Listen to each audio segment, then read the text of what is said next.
Diamond for diamond, no one compares with Mervis. At Mervis Diamond Importers, our natural diamonds come straight from the mines in Africa, and our mermaid lab-grown diamonds beat all others for quality and value. Come view our brilliant diamonds, both natural and lab-grown. Mervis diamonds are so bright and full of fire they will blow you away. So will the affordable prices. Our diamonds may steal your heart, but not your wallet. See our mermaid lab-grown diamonds and learn how to get a larger diamond for less. You can get a bigger mermaid lab-grown diamonds than you ever thought possible. And with Mervis financing, you can enjoy up to 5 years to pay with zero interest. Our generous full-value trader policy and our lifetime warranty program easily make Mervis your first choice. When you mount a world-class Mervis diamond into a designer ring from our huge collection, there is no equal. Mervis Diamond Importers. For an appointment, call 800-HER-LOVE or go to mervisdiamond.com. Again, that's 800-HER-LOVE or go to mervisdiamond.com. This podcast of the Gamecock Central Takeover Hour presented by Firehouse Subs is sponsored by AAA Heating and Air. The premier HVAC company in the Midlands is growing. Are you a top HVAC technician? AAA Heating and Air is looking for dedicated applicants to fill their fast-growing service department with top-notch HVAC technicians.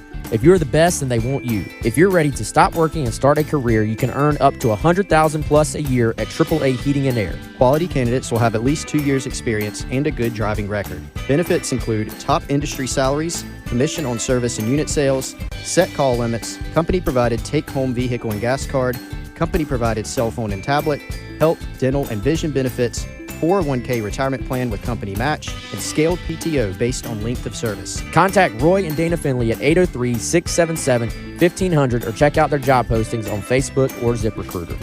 AAA Air when you need us. AAA Heating and Air. It's the Gamecock Central Takeover Hour, presented by Firehouse Subs, founded by firemen with Chris Clark. The 2007 South Carolina class was, at that time, 6th in the country and 4th in the SEC, which is amazing. Wes Mitchell. You know, I think if you're South Carolina, you're aiming to at least be at 50%. Then in theory, you're adding talent, you're getting better, you're putting yourself in a position to compete. And Tyler Head. It's been a great week for South Carolina. On the recruiting front, still certainly plenty to talk about.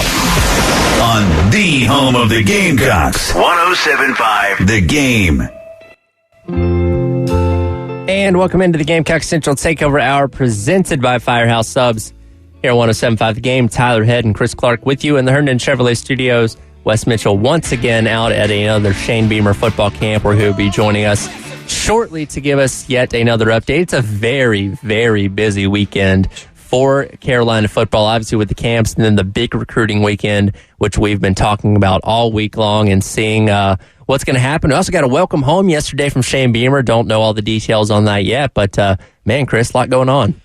Oh, there is. We're trying to keep up, Tyler. We're doing the best we can, and so this will be the last day of camp, though. O-line, D-line camp going on, a 7-on-7 camp going on. I will hold comment until we get Wes on the phone live from camp out there at 11:15. I think is when we're going to have him. Yep. Next segment. So y'all stay tuned in for that. He'll fill us in. There's a Gamecock commitment that is in action today, and several other targets. Actually, some pretty good names out there on the list today. Some underclassmen of interest, including the brother of a current Gamecock. So have more from Wes on that.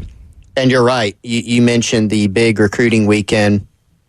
South Carolina is going to have pretty much every verbal commitment. Michael Smith is the Gamecock commitment who will not be taking his official visit this weekend, but he's actually on campus today working out with his team. Every other verbal commitment from the Gamecock commitment list 2024 will be in town taking an official visit. And aside from that, some other huge names in town, too. Dylan Stewart, the 5-star edge out of Washington, D.C., will be on hand. Daniel Hill, big-time running back. Jonathan Paylor out of North Carolina. And then David Busey, who actually worked out at Carolina's camp yesterday as well. More recent offer. He'll be on hand. And so, huge recruiting weekend. Then you look tomorrow, Tyler, a cookout event where they're going to have a bunch of underclassmen in town as well. Absolutely. Huge weekend, obviously, for football. Big week for basketball as well, as last night was the NBA draft, and Normally at this point, I would play like a clip of like Adam Silver announcing the name. Unfortunately, G.G. Jackson got drafted during a commercial break last night, as he did fall into the second round, going 45th overall to the Memphis Grizzlies. And Colin and I talked about this a little bit earlier on. You know, when you look at where G.G. Jackson was a year ago, when he came out of high school, committed to South Carolina, reclassified, we know the whole story there, he was projected to be a lottery pick, a very high first-round pick. And through what we saw of his time here at South Carolina, and going in the second round, there's nothing to shake a stick at. That's still not bad at the end of the day, but he did ultimately play himself out of the first round, and we'll see what his career progresses to end up being, but this is not where we thought we'd see G.G. Jackson go this time a year ago. Yeah, it has been an interesting ride since, doesn't seem like G.G. Jackson was here in Columbia for long. He wasn't. But kind of interesting to look back on that from the recruiting process, everything that happened there. Obviously, he's a local kid. I think it's easy to forget he reclassified, right? Yes. So he's still just 18. He will start his professional career as an 18-year-old. Yeah, and I think at one time was the number one prospect in his class. Then he reclassifies. He's still very highly ranked, committed to UNC, decommits, heads to South Carolina. And then we all saw the up and down kind of roller coaster season that G.G. Jackson had with South Carolina last year. And so it was kind of hard to peg exactly where he was going to go. And I'll be honest, Tyler, I'm not an NBA draft insider. Sure. I'm not Mark Stein or Adrian Wojnarowski or Shams or any of those people. It didn't seem realistic that he was going to go in the lottery after a certain point, right? I don't know where you could draw that line, like when it was. Probably by the end of last season, right? I mean, wouldn't that be fair? Definitely. And I think we saw some of the things last season that are the reasons why GG still got drafted. I mean, you think about it, there's only 2 rounds in the draft. Not a lot of guys hear their names called. You have a high upside as a basketball player if you get drafted in the NBA draft for a team to take. Obviously, it's not as big of a risk to take a guy in the second round when there's not as much guaranteed money. The figures aren't as high.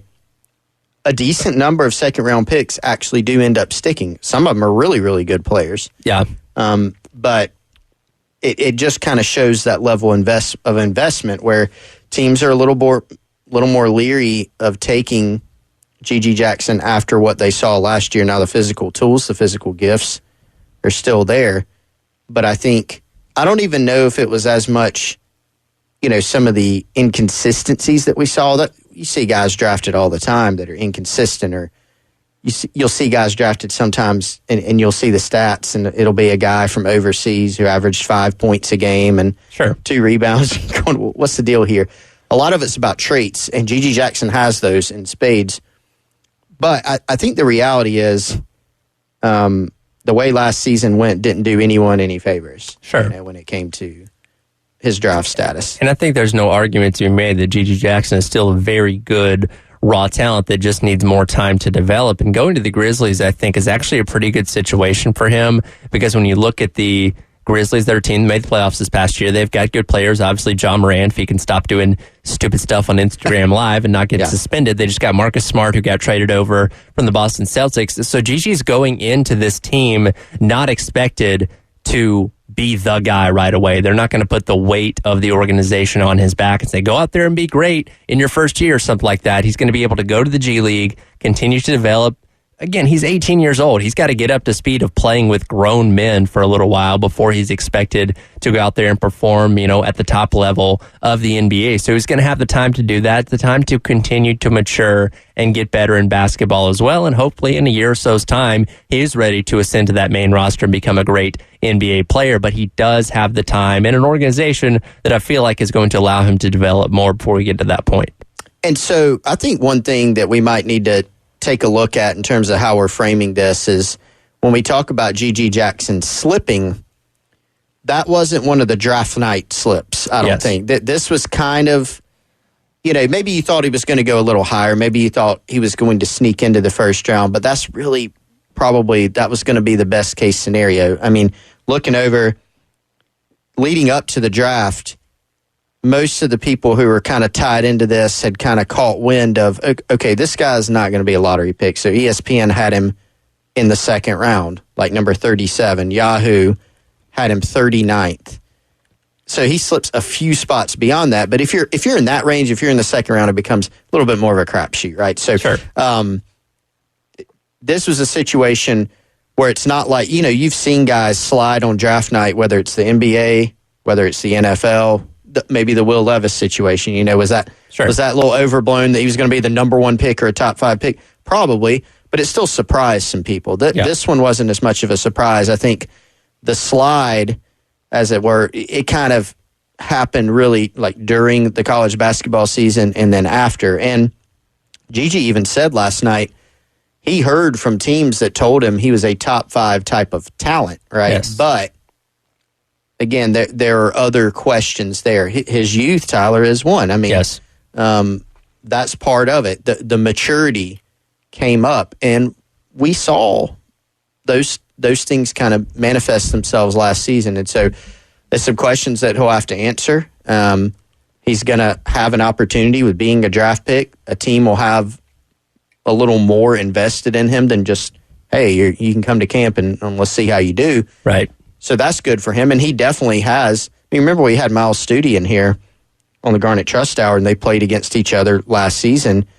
And Miles was listing off some of the best guys he's played against. And I brought up Gigi. He said, I was actually just about to say Gigi. I think Gigi had 19 points against Alabama last year. You think about him putting up, I think, 24 against Ole Miss. So he showed a lot of what he could do, but there are just more questions to answer. And ultimately, I think that's kind of what got him and what led to this slip. And speaking of his maturity, and I believe it was Yuva that was out there catching up with him before the draft last night, and he had some interesting quotes, and one of them that he had was really kind of offering an apology to the Gamecock fan base for some of his actions last year. And here's what Gigi Jackson had to say about that last night. I want to apologize again. I don't know how much I can stress that for, how at times I looked and how at times I acted towards the coaches and even my teammates. And I want people to know that is not me. That's big-headed Gigi. I'm little-headed Gigi right now. And thank you for your support and everything. And don't stop supporting me no matter what pick it is, because, I'm bringing South Carolina on my back no matter where I go. We obviously saw those issues crop up several times last year. You had the Instagram Live where he complained about not getting the ball at the end of the game. There was the situation of not wanting to be in the huddle and just showing, lethargic body language when he was sitting on the bench and stuff like that. Just those little things that really kind of added up that, again, if you're an NBA executive looking at this kid, like, I don't know if we want to pick him if he's going to be acting like this. Again, you have to take his age into account. It's good that he recognized that those were issues. He talked about being little-headed Gigi in that conversation last night and being big-headed Gigi on the court. When you get into the NBA, whether that be at the G League or on the main roster, you're going to have to leave that ego at the door to some degree, because there's going to be a lot bigger ones out there that are going to crush you if you don't. Yeah, and, I thought the comments were very interesting. I thought it was, overall it's good to make those comments and kind of a mea culpa. But we saw it more than once, and so the reality is for some of those Gamecock fans that may have heard that message, I mean, it would probably be fair for them to say, okay, well, that kind of is what when you're saying it's not you, sure. What does that kind of mean? Because we saw it several times.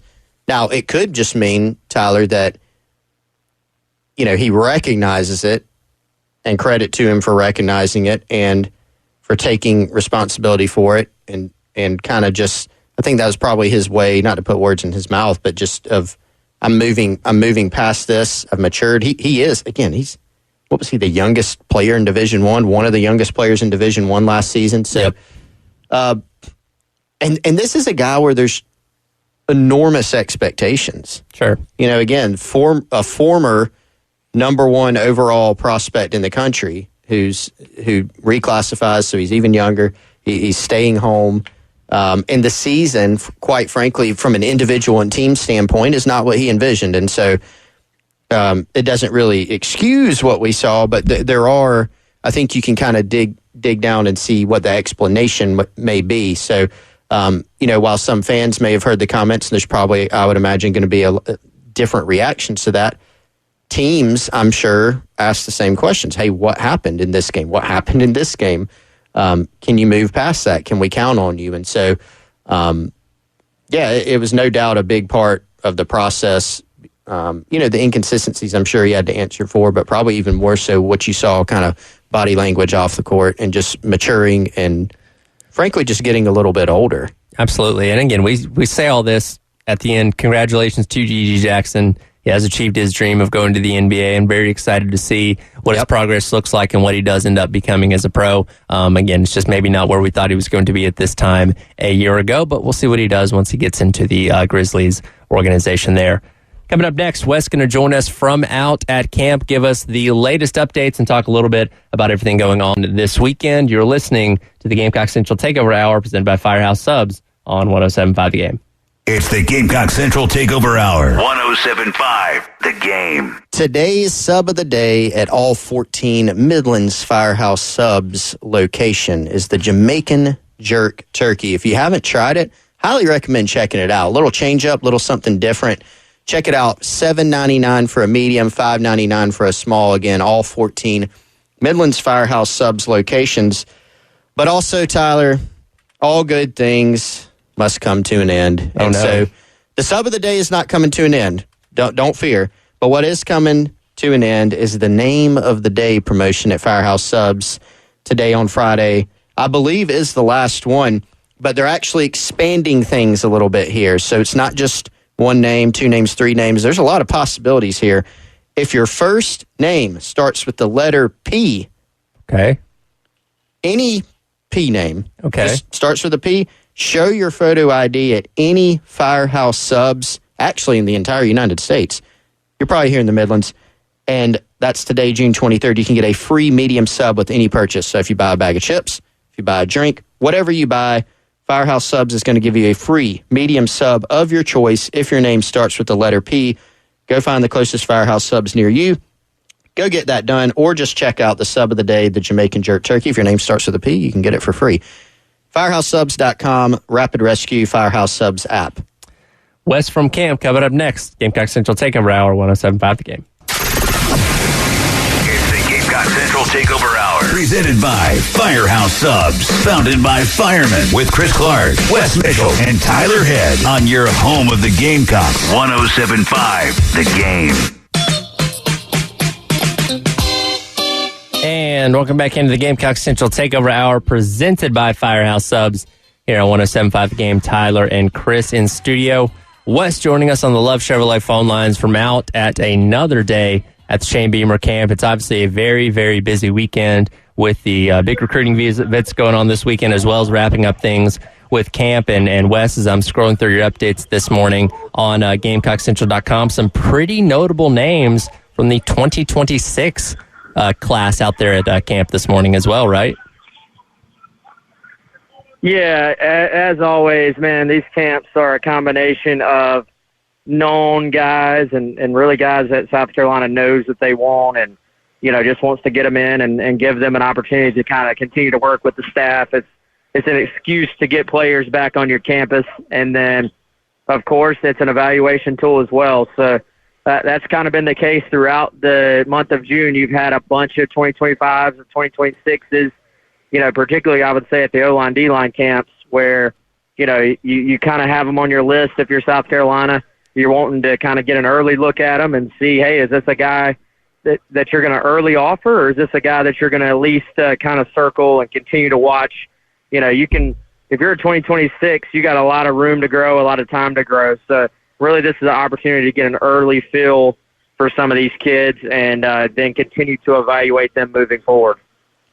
Wes, one of the headlining names that's there at camp today out at the 7-on-7 that you and I both got to put some eyes on earlier. You've got to watch him a little bit more than I have, but Gamecock tight end commitment, Michael Smith, a guy we've seen him in person, right, just kind of eyeballing him, but I think this is the first time we've actually seen him in action. What have been your thoughts on this 4-star tight end commitment from this class. Yeah, big-time player, man. You'll remember, Chris, I actually saw him at Under Armour camp as well. That's right. And, yeah, big, smooth athlete. I mean, he kind of, to me, is what you look for in a modern tight end. You know, this is a guy that's going to, you know, he's willing to block, and he actually, it was kind of funny when I talked to him after that Under Armour camp, he sort of he took a little bit of offense to people kind of calling him a receiver-only tight end. Like, he takes pride in his ability to go block. And, you know, but I kind of told him, hey, that's really a compliment when people tell you that, and it's because they see your ability as a pass catcher. And, you know, you watch him run around out here, man, very fluid, you know, can get open, has size, and, you know, can go up and kind of high point the football, as they say. That's the first thing you notice on film, man, is I think this guy just goes and makes plays. And as always, you can tell, you know, which schools have a guy South Carolina's interested in, or in this case, you know, they have a guy committed, because the staff, you know, has been all over watching Calvary Day here. And, you know, you look at Jody Wright, Dow Loggins, Monterio Hardesty, you know, Shane Beamer, all those guys, and I'm sure probably several others have been watching the Calvary Day 7-on-7 games today. And so the other guys to watch from that program, it's not just Smith. You've got Dupa Coleman, who is listed as a wide receiver by On3, but could also be a running back. And then Thomas Blackshear, who's a really good-looking 6'2" wide receiver who has been picking up a bunch of offers lately. Talk about those guys a little bit, if you've seen anything from them, and anyone else that's been standing out in the 7-on-7 so far. Yeah, so you mentioned Dupa. You know, he is still listed as a receiver, but it seems to me like he's becoming more and more of a running back prospect, just when you kind of look at the body shape he has and, you know, height, weight. I know Hardesty was dialed in to watching him earlier today and seemed to have his eyes on him. And then Blackshear, you know, man, this guy has kind of, I would say, generated a little bit of buzz here at camp. You know, I think the South Carolina coaches definitely have their eyes on him as well. You know, I think he seems like he's going to be one of those guys, we see it every year, where they camp at a place and then a few hours later they tweet out an offer from wherever they were at. So, you know, he kind of has that momentum going right now. I'm hoping, actually, I'm sitting over at the O-line, D-line right now. I'm hoping to put a little bit closer eye on him before the day is over. But, you know, good-looking kid. You can kind of go down the line, you know, South Florence. We watched them a little bit earlier. They, of course, have Jaden Sellers, who is the younger brother of Lenore Sellers. You know, a kid that I think is still growing, but just is pretty quick, can make the big play, great pass catcher. And, you know, Carolina's already offered him, of course. And over here at the O-line, D-line camp, man, this is probably one of the stronger days, I think. Amari Adams is over here, of course, #1 prospect in the state of South Carolina for 2025. He's at South Florence now. They actually have an offensive tackle over there that's kind of intriguing as well. I don't have his name in front of me, but, you know, maybe as a guy to watch. You know, there's a couple of Alabama defensive linemen here that I think have a chance, and, you know, several other guys that I've kind of mentioned there on our thread on Gamecock Central. So O-line, D-line camp, some intriguing guys in the final day of Shane Beamer camp 2023. Speaking of those guys from Alabama, one of the ones that you highlighted on your thread on Gamecock Central was Jared Smith, the edge prospect out of Hoover for the 2025 class. Said he's a great-looking prospect as well. Yeah, man. I mean, you know, a lot of times you're just trying to put eyeballs on guys at something like this, and you see him and you say, all right, that's an edge player. That's a defensive end frame. And, you know, long arms, just long frame, you know, well put together, very quick. I've been watching them go through drills. They have not done, like, one-on-ones yet, so that's when you really kind of start to get an idea. But just watching him work through some individual drills, I know Sterling Lucas, South Carolina's defensive ends, edges, outside linebackers coach, whatever you want to call it.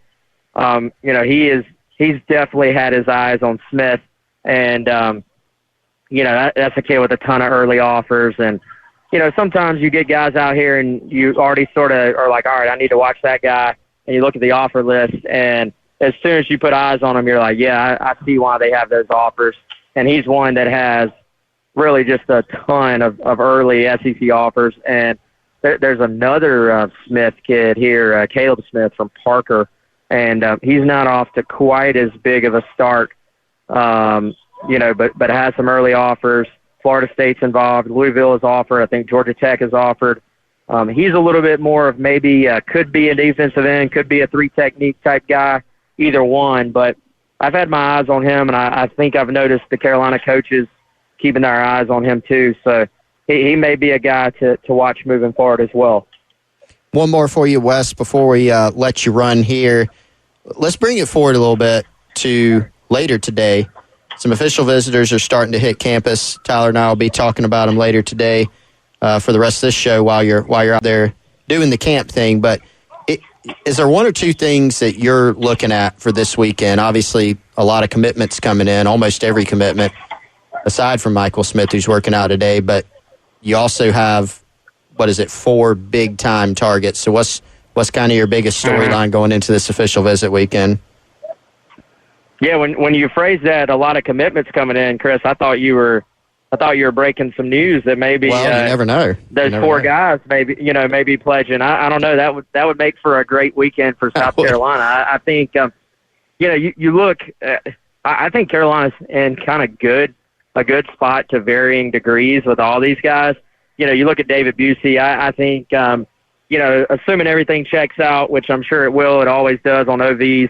I expect him to announce for South Carolina either on or shortly after the OV. You kind of feel like South Carolina is in prime position with Jonathan Taylor as well. They've been there for quite some time. And then you go into the other two men, Daniel Hill, you look at Dylan Stewart, just what you call true big boy, blue chip recruiting battles there. And, I think South Carolina, again, to varying degrees, feels good about where they are with those two guys too. I heard some rumblings that Hill is en route at this point. I think probably by this point, Dylan, based on the timing of when he was going to arrive, is either on the way as well or about to leave from up there. So huge weekend for South Carolina and trying to close out some big boy recruiting battles. You look at Hill, I think that's South Carolina and Alabama. The latest buzz, you look at, Chris, as you know, man, with Stewart, South Carolina's been up there, but it's just been a kind of a whirlwind there of other schools rotating into that top conversation. Right now, and as this thing potentially closes out, it feels to me like you got South Carolina and Ohio State, and then maybe Georgia in the mix as well. I know there was some buzz about some other schools at various points, but I think those are the ones to watch, and Stewart will actually put out his top 5 officially later today. And, of course, the Gamecocks are going to make that cut. All right, Wes, we'll let you get back to checking out camp, but first... It's the Gamecock Central Takeover Hour. 107.5, The Game. Yeah, once again, guys, it is Friday, so that means Gold Line Framing is open today, 10 a.m. to 5:30 p.m. If you can't get over there today, head on over on Saturday. They're also open on Saturdays, 10 a.m. to 2 p.m. If you're looking for that special gift for maybe a Gamecock fan in your life, look no further than our friends at Gold Line Framing right across the river in West Columbia. Owner Kendall Walsh, manager Johnny James, they took fantastic care of us when we were out there for our remote. They will do the same for you. They'll take care of any and all of your custom framing needs. That, of course, could include diplomas, original artwork, canvases, jerseys, flags, pretty much anything you can think of. They've been in business for over 20 years. They're at 511 12th Street. Again, that's West Columbia. On location, they got an art gallery, home decor, furniture, gift items. They've got some Gamecock items on the wall there. If you have any other questions, though, give them a call, 803-739-1337, and give them a follow on Instagram. That's at Goldline Framing SC. Again, that's our friends, Goldline Framing, over in West Columbia, South Carolina. All right, Wes, we'll let you get back to it and see you back in here on Monday. All right, sounds good. Y'all have a good one. All right, Chris and I will break down more of this official visit weekend coming up next. Gamecock Central Takeover Hour on one. Ready for summer and want an enjoyable day trip? Head to Fauquier County, Virginia, just off I-66, nestled in the foothills of the Blue Ridge Mountains. Fauquier County has over 25 local wineries, breweries, hiking trails, and Rappahannock River access. Check out visitfauquier.com for details. Fauquier County, find what you love. 107.5 The Game. It's the Gamecock Central Takeover Hour. Presented by Firehouse Subs. Founded by firemen with Chris Clark, Wes Mitchell, and Tyler Head. On your home of the Gamecocks. 107.5 The Game. Welcome back into the Gamecock Central Takeover Hour presented by Firehouse Subs here on 107.5 The Game. Tyler and Chris along with you. We'll be handing things off to Jay and Terry at the top of the hour as they broadcast the halftime show live at Dynamic Marine in Lexington. That's 5028 Sunset Boulevard by Hudson's. Going to be giving away some cool stuff like tickets to Carowinds as well as tickets for this upcoming South Carolina football season. So don't miss your chance to go by and say hi to Jay and Terry, again broadcasting live at Dynamic Marine from noon until 3. Speaking of football, it's obviously a big weekend for football recruiting as they wrap up the month of June with a lot of both committed and uncommitted prospects on campus. Obviously, the uncommitted guys led by Dylan Stewart, the 5-star edge prospect out of D.C. And obviously, we know D.C. is an area that South Carolina has been hitting pretty well over these past couple of years. And being able to bring in a guy like Dylan Stewart would just continue to add to their reputation up there. Yeah, it's really crazy how many prospects, how many big-time prospects up in the DMV area South Carolina's gotten involved with. And there's some proof in the pudding, too, not just involved, but signing a guy like you look at the 2023 class, not just these guys, but the most notable ones. Desmond Umeozulu, who was a guy who had a whole bunch of offers. He was, off the top of my head, Tyler, I mean, a top 200 guy, higher by some services. And then, of course, you know, the crown jewel, Nicholas Harbor, of course, from Washington, D.C. So now you look at you look at Stewart. This is a guy that on 3 right now has as the number 1 prospect in the country, regardless of position. Number 1 edge, number 1 in D.C., but also number 1 in the country overall. And we'll see if that ends up standing, but the consensus is this is a top 20 guy. Every single service has him in the top 20. The on 3 industry ranking, which is a weighted average of all 4 of those services, has him as the number 7 player in the country. And so you look at his list, as Wes said, there'll be another trim down today where you'll see, you know, who the 5 official finalists are. I think there's going to be levels, Tyler, even to those. I think there's a program or 2 on that list that don't actually really have a great shot at him. But you look at some of the schools that have been big players, Ohio State, Bama's been mentioned. I don't think they're really that heavily in it, but Ohio State, Miami, Georgia, just a lot of big-time programs that have been involved for this kid who's, you know, almost 6'6", 240 pounds. And so South Carolina set their sights high with a guy like Dylan Stewart. And the good news is that he's been on campus at South Carolina more than any other place. So there's a lot of familiarity. This may end up being his last official visit, just in general. He's taken a few others. We're right here getting towards the end of June, of course, and it's possible that he makes a decision before his season. So a critical weekend for a guy like Dylan Stewart and for South Carolina. I posed this question to Wes the other day. Obviously, you'd love to have Dylan Stewart, as you said, the top prospect in the country, according to some of those outlets. But when you look at these other guys, Hill, Paler, and Busey, if you only had to pick one of those guys that you could possibly have committed to South Carolina for the 24 class, which one would you choose? Oh, man, what a question. I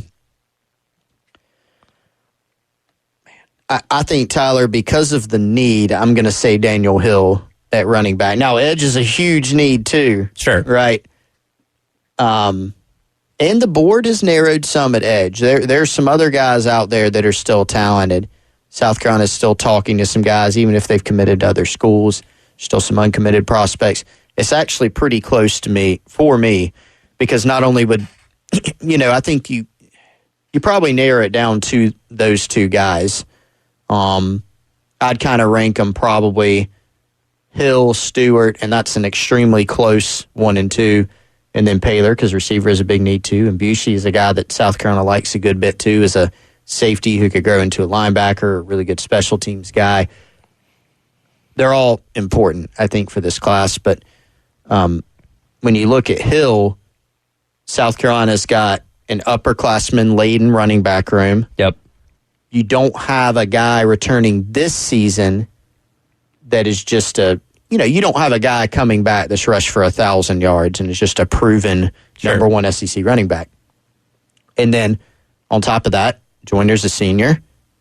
Mario Anderson is an upperclassman. Juju McDowell is an upperclassman. You throw in DJ Braswell as a freshman. We'll see what you get. But they're probably, Tyler, going to go into next season with some questions at running back too. And so a guy like Daniel Hill, as talented as he is, can not only come in and be a good player for you, but I mean, realistically, he could be a starter for you. Definitely. And maybe that's the case for a guy like Dylan Stewart, too.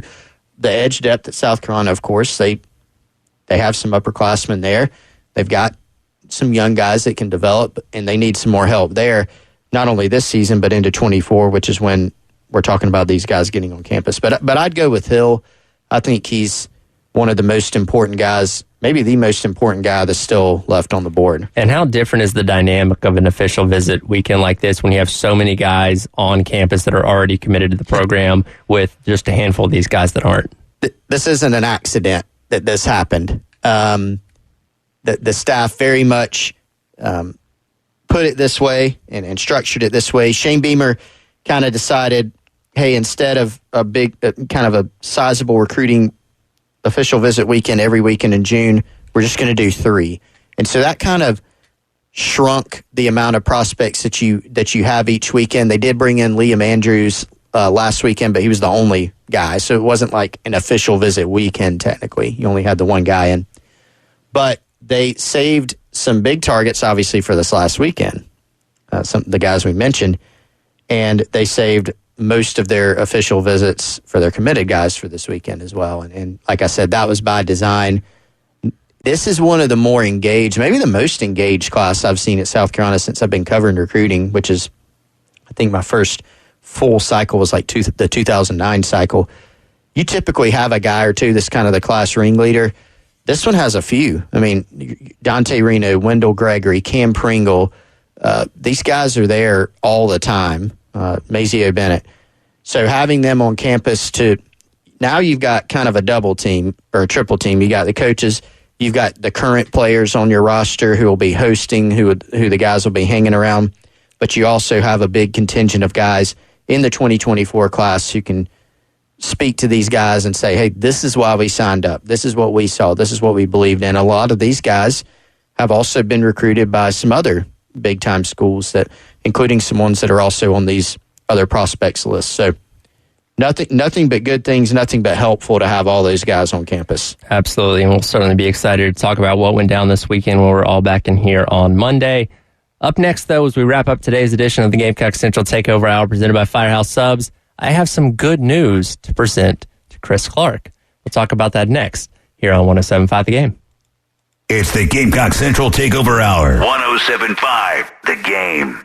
Hey, any parents out there like me, you do absolutely anything to protect your kids. You do anything for your kids, for your family. And that's why it's so important to protect them also with life insurance from State Farm. Now, who can help you with that? Well, let me recommend my friend Amy Mason Cup of Amy Mason Cup State Farm. She and her team will help make it easy and affordable for you to protect your family no matter what the future holds.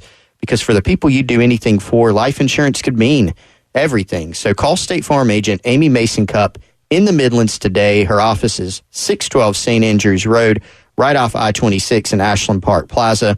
Phone number, write this down, 803-772-5554. Amy Mason Cup is a South Carolina native and local agent, and she and her team can give you a personalized quote to meet your needs and help you save on your life insurance. Now, if you aren't interested in life insurance or if you need additional insurance help, quotes, questions, hit up Amy and her team. AmyMasonCup.com is where you can go to learn more information as well. That's AmyMasonCupp.com. Give Amy Mason Cup State Farm a chance to help you learn more about insurance, switch, save, and protect your family. A good neighbor, State Farm is there. What good news to have for Chris? Find out next. Gamecock Central Takeover Hour, presented by Firehouse Subs on 107.5. Ready for summer and want an enjoyable day trip? Head to Fauquier County, Virginia, just off I-66, nestled in the foothills of the Blue Ridge Mountains. Fauquier County has over 25 local wineries, breweries, hiking trails, and Rappahannock River access. Check out visitfauquier.com for details. Fauquier County, find what you love. The game. It's the Gamecock Central Takeover Hour. Presented by Firehouse Subs. Founded by firemen with Chris Clark, Wes Mitchell, and Tyler Head. On your home of the Gamecocks. 107.5 The Game. Welcome back into the Gamecock Central Takeover Hour presented by Firehouse Subs. Tyler and Chris along with you for a few more minutes. Real quick, want to remind you, we still have our craft beer passport on 1075thegame.com. Just click on the Sweet Deals tab. You can purchase yourself a craft beer passport for just $99. It's a $285 value. That'll get you 38 craft beers available at 17 different locations across the Midlands. Craft beer passport on 1075thegame.com. So, as I mentioned before that last break, I had some good news for you, Chris.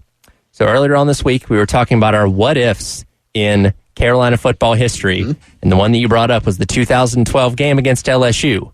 Well, you'll be pleased to know that yesterday, all of LSU's wins from 2012 to 2015 were vacated, stemming from recruiting violations from impermissible benefits. So, technically speaking, that game does not count anymore. The game does not count anymore. Good news. Now, what we got to find a way to do, Tyler, is the week after the Florida game, which actually, I guess that ended up being even more consequential because the LSU game was the one where you're like, God, because it's that night in Baton Rouge. You lose by 2. LSU scores late. But the Florida game would have made you undefeated in your division. Yes. And like half the team was sick. You just didn't. We went through all of it. We won't rehash it again. I had a bunch of people get mad at me for bringing up those games, so I had to send like a score of the USC Clemson game this year to make them feel better. It's the what ifs. You're talking about what could have happened. So if there's a way to go back and have like let's unearth something at Florida around that same time. Yeah. Well, that would have been that Muschamp's first year or second year in 12. So he was there I think it must have been his second. Was he there 4 or 5 seasons? I think that was his second year. It was either his second or even after 2014. It was either his second or third season, actually. Right. Because, So maybe if there's some impermissible benefits going on at that point in time. Some impermissible benefits or, maybe some ruling that says games where half your team's sick, they don't count anymore. Maybe. So, the thing is, so when they go back and do this, teams have victories vacated all the time, right? Like Calipari's had it done at like every school he's been at, Rick Pitino, but like they don't go back and tell the other team that they won. Exactly. This is really just for like the purposes of record books, and this one's actually pretty significant because this takes Les Miles out of Hall of Fame eligibility. Isn't it by like 1 percentage point or something like that? It's very close. Let's see. So the eligibility you have to have as a coach is a 600 win percentage. It drops him down to 597. So just below. Well, the biggest mistake he made was not anything he did at LSU to vacate wins. It was going to Kansas. Yes. he went 3-9 and 0-9. Yes. So you just maybe not have one of those seasons or both, and you're sitting pretty. Despite that, his head coaching record prior to these wins being vacated was 665, and those 3 years of victories now take him below 600. And I don't expect him to be a head coach again anytime soon, so I don't think he's going to be able to bump those numbers up. Yeah, I think the clock has run out on Les Miles. But no, you never know. True. Now, I made the point 2 days ago where I was fully convinced Bob Huggins is going to be coaching another Division I basketball program within a couple of years. So anything's possible. It is possible. But, with Les, it was kind of, it ran its course at LSU. Sure. I remember being at the 2012 South Carolina LSU game, and there was actually some Gamecock fans around me where I was, and they were like heckling Les Miles, from the upper deck or whatever. Sure. And they were yelling at him to like keep running the ball or punt. Playing off the whole Les Miles is uber conservative offensively thing. And an LSU fan turns around and they're like, "Don't encourage it." He will do it. Calm down. Don't give him any ideas. That team was absolutely loaded. Oh, yeah. No, great talent. That was the year after the game of the century against Alabama, where they played for the national championship in the rematch. But, yeah, still plenty of good talent on that 2012 team. Yeah, a lot of talent. I remember Jeremy Hill, I think, was a freshman, the running back. Mm-hmm. He just destroyed South Carolina. But Zach Mettenberger was the quarterback. But they had, Jeremy Hill, who's a great player, 2 starting receivers, Tyler, Odell Beckham Jr. and Jarvis Landry. It's pretty good. You also reconjured up some memories. I hadn't thought about Zach Mettenberger in a very long time. You haven't thought about his hair? No. And the beard combo? No. Or when Georgia played LSU in 2013 and they reminded us every 5 minutes that he and Aaron Murray used to be roommates. That was... and that his mom worked at UGA. Well, there was that. There was an old Georgia one, too, that drove Gamecock fans crazy, and it was, hey, did you know that David Green and David Pollock were really good friends? Yes, as children. Yeah, as children. That was another common one. That one drove Gamecock fans absolutely crazy. We get it. We get it. We've heard this one before. You put that one on the Mount Rushmore. The other one, of course, like the Gamecock fan Mount Rushmore, we've heard this a million times, is Joey Pancake. Yes, he had a home run on National Pancake Day. We know. Thank you. And then Jake Bentley also graduated early from high school and should have still been in high school during his freshman year. We know these things. We don't need to know them anymore. To a degree, we kind of heard the same thing with G.G. Jackson this past year. Don't forget, he should still be a senior in high school. They love that. That's like the most overplayed line ever in broadcasting. They really like to hammer that one. When you start making those show notes before the game and all that kind of stuff, that goes right at the top. Don't forget. Remind people about this. But, yes, if you were gutted about that 2012 game, just know that it does not count towards LSU's record book anymore. So maybe that'll make you feel a little bit better. It probably doesn't, but it doesn't. I'm trying. Here. They're not. If they send out a press release and say we're putting a win back in South Carolina's win column, then we can talk. Yeah, otherwise, I don't know if that's going to happen. Anyways, that'll do it for today's edition of the Gamecock Central Takeover Hour, presented by Firehouse Subs. Jay and Terry coming up next, live from Dynamic Marine out in Lexington on 107.5 The Game. Are adventure and relaxation on your mind? Jump in the car and head to Fauquier County, Virginia this weekend. Just a short drive from D.C. off I-66 and nestled in the foothills of the Blue Ridge Mountains. Fauquier County has it all, including picturesque hiking trails, Rappahannock River access, plus over 25 wineries, breweries, and cideries. Visit the many unique shops and farm-to-table restaurants of Fauquier County's towns and villages, or take in the many historical attractions suitable for all ages. Check out visitFauquierCounty.com. That's visit FAUQUIER.com. Fauquier County. Find what you love.